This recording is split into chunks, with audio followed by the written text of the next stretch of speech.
Hello everyone. In this lesson, we're going to talk about lines and parameters. I'm sure that you've seen the idea of lines before in previous math classes, but I think it's still helpful to review in this instance. A lot of what we're going over here probably will be things that you've seen before, but we want to emphasize the ways that these things can be applied. To begin with, let's review that points in the xy plane are plotted by having the x come first and the y come second.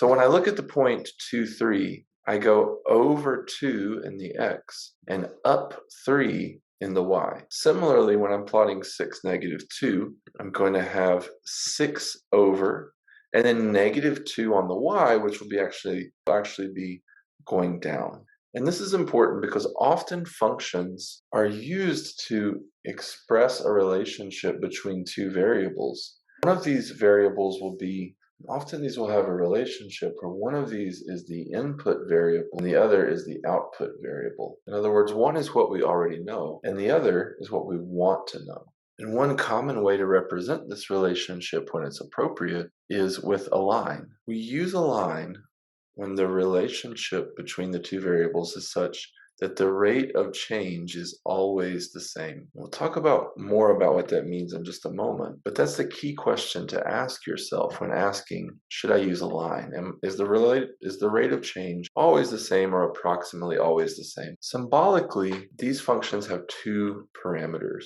It's a symbol that's playing the role of a number or taking the place of a number.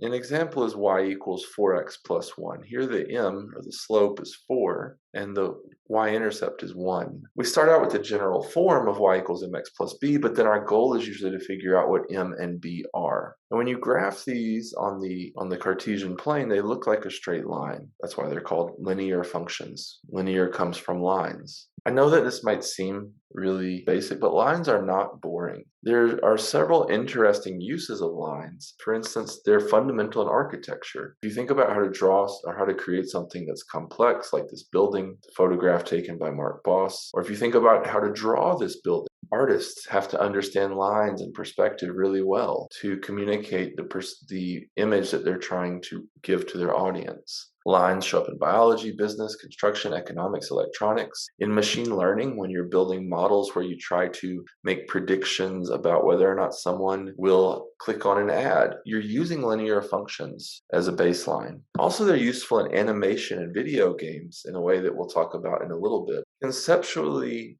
these lines can be used to express surprisingly deep things, like in this image by Clarice Crost on Unsplash. All of these things are just lines, and if you have a complicated shape, you can often decompose it into lines. We're going to be using lines as one of our basic ideas that we really need for more complicated ideas. So let's jump into it.